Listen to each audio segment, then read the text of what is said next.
बहुत चैलेंजिंग था। सबसे बड़ा चैलेंजिंग तो ये था कि जिस नॉलेज से मैं भी बड़ा हुआ था, वो जब मैंने उसको रिसर्च किया तो वो सेम नहीं निकला। बहुत सी ऐसी चीज़ें निकली, तो वो उसको सच्चाई से सामने लाना, उसका रिसर्च करना, physical transformation to become mister Savarkar, और इसको एक डायरेक्ट करना एक कैप्टन के तौर से, एक जिम्मेवारी से फैक्चुअली उसको करेक्ट रखना, और उसका ड्रामा ऐसे करना है कि एंगेजिंग मूवी बनाना जो लोगों को एंटरटेन भी करे और लोगों को एजुकेट भी करे। सर इसमें क्या टफ टाइम लगा? जैसे आपने एक्टिंग किया, एक कैरेक्टर को ऑब्जर्व करना थोड़ा मुश्किल, बहुत डिफिकल्ट है। उनके बारे में बहुत अध्ययन किया, बहुत पढ़ा, उनकी वीडियोस देखे, फोटोग्राफ्स देखे, और बाकी सब भी थे, क्योंकि मेरी पिक्चर में गांधी जी भी हैं, मैडम कामा भी हैं, श्याम जी वर्मा भी हैं, भगत सिंह भी हैं, बहुत से ऐसे कैरेक्टर हैं, जिन्ना हैं, नेहरू हैं। तो उनको सबको उनको उनकी छवि को, उनके व्यक्तित्व को और उनकी सोच को बरकरार रख के जो मैंने दिखाने की कोशिश की है, वो बहुत चैलेंज। सर आपके वो जो आपने जब उनके बारे में पढ़ा,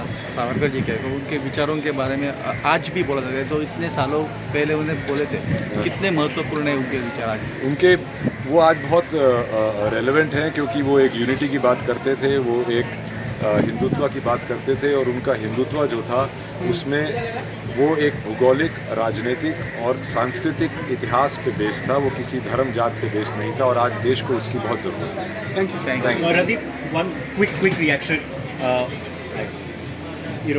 Big, of course, honor for you yesterday at the opening as well. Plus, Swatantra Veer Savarkar in the focus on the first day of FIFI premieres. What do you say about the experience? I think IFFI is one of the biggest festivals in Asia. It's its 55th division, so it's very old as well.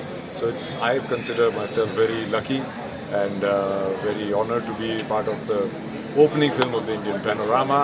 And I think now we've come to a place where we are telling different stories from different point of views, and that is what is actually cinema, is to give people another point of view for them to ponder on. I think I'm very honored, and I'm very honored to play and direct Savarkar.